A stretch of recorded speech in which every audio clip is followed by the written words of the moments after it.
Social human rights forum ഹൃദയാഞ്ജലി എന്ന പേരിൽ അനുശോചന യോഗം സംഘടിപ്പിച്ചു. വിദ്യാർത്ഥി നിതിൻ രാജ്, വാൽപ്പാറ അപകടത്തിൽ മരിച്ചവർ, മുണ്ടത്തിക്കോട് ദുരന്തം എന്നിവയിൽ അനുശോചിച്ചാണ് യോഗം ചേർന്നത്. Social human rights forum Kundara മണ്ഡലത്തിന്റെ നേതൃത്വത്തിലാണ് വാൽപ്പാറ അപകടത്തിൽ മരിച്ചവരെയും BDS വിദ്യാർത്ഥി നിതിൻ രാജിനെയും മുണ്ടത്തിക്കോട് ദുരന്തത്തിൽ മരിച്ചവരെയും അനുസ്മരിച്ചത്. ഹൃദയാഞ്ജലി എന്ന പേരിലാണ് അനുശോചന യോഗം മുക്കടയിൽ സംഘടിപ്പിച്ചത്. ഫോക്ലോർ അക്കാദമി അവാർഡ് ജേതാവ് അരുൺ അരവിന്ദ് ഉദ്ഘാടനം ചെയ്തു. ജിജുമോൻ മത്തായി അധ്യക്ഷത വഹിച്ചു. ഉഷ ഷാജി, കൊല്ലം മുരളി, പ്രകാശ് മയൂരി, ഷഹന, ലീലാമ്മ, മോളി, ബിന്ദു തുടങ്ങിയവർ പങ്കെടുത്തു. മരിച്ചവർക്ക് ആദരാഞ്ജലി അർപ്പിച്ച കത്തിച്ച മെഴുകുതിരിയുമായി പ്രാർത്ഥന നടത്തി. മെയിനായിട്ട് നമ്മൾ നോക്കേണ്ട ഇതില് തൃശ്ശൂർ വെടിക്കെട്ട് 14 പേരാണ്. പക്ഷെ ഇതുപോലെ നേരത്തെ നടന്നാണ് കുറ്റിങ്ങൽ തെരുവുകളോടെ നടന്നാണ്.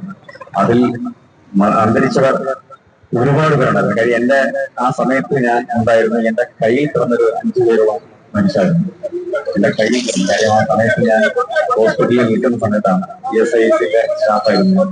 അവിടെ നിൽക്കുന്ന സമയത്താണ് ആ മരണം സമയത്ത് എല്ലാവരും ഒരുപാട് കോടികൾ കൊണ്ട് അടുക്കുമായിരുന്നു. അതും ശ്രദ്ധ നമ്മൾ ഏതൊരു കാര്യം ചെന്നാലും ഇപ്പൊ എല്ലായിടത്തും സേഫ്റ്റി ഓഫീസേഴ്സും സേഫ്റ്റി പ്രിക്കോഷൻ ചെയ്യുന്ന എല്ലാ സ്ഥലങ്ങളുണ്ട്. പക്ഷെ നമ്മുടെ നാടുകളിൽ സേഫ്റ്റി നോക്കിയിട്ടാണ് എന്ത് കാര്യം നമ്മൾ ചെയ്യേണ്ടത്. അന്നേരം ആ ഒരു ദുരന്തത്തിന്റെ ഒരു ചെറിയ ഒരു ദുരന്തമാണ് ഇവിടെ ഇപ്പൊ തൃശ്ശൂരിലുള്ളത്. എന്നാലും അത് വളരെ പ്രശ്നകരമാണ്. കാര്യം 14 തൊഴിലാളികളാണ് മൺമറഞ്ഞു പോയത്.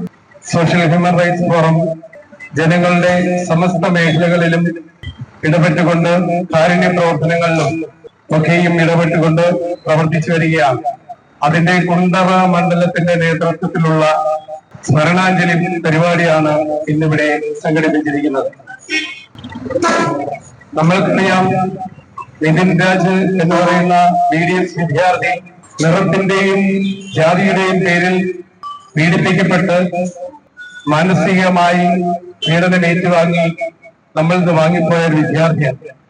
കാലഘട്ടം ഇത്രയും മാറിയിട്ടും ഈ നമ്മുടെ പൊതുസമൂഹത്തിൽ മാറാത്തതായ ആൾക്കാർ ഇന്നും ഉണ്ടെന്നുള്ളത് സത്യത്തിൽ കേരള സമൂഹത്തിന് തന്നെ അപമാനമാണ്. News bureau, Kundara.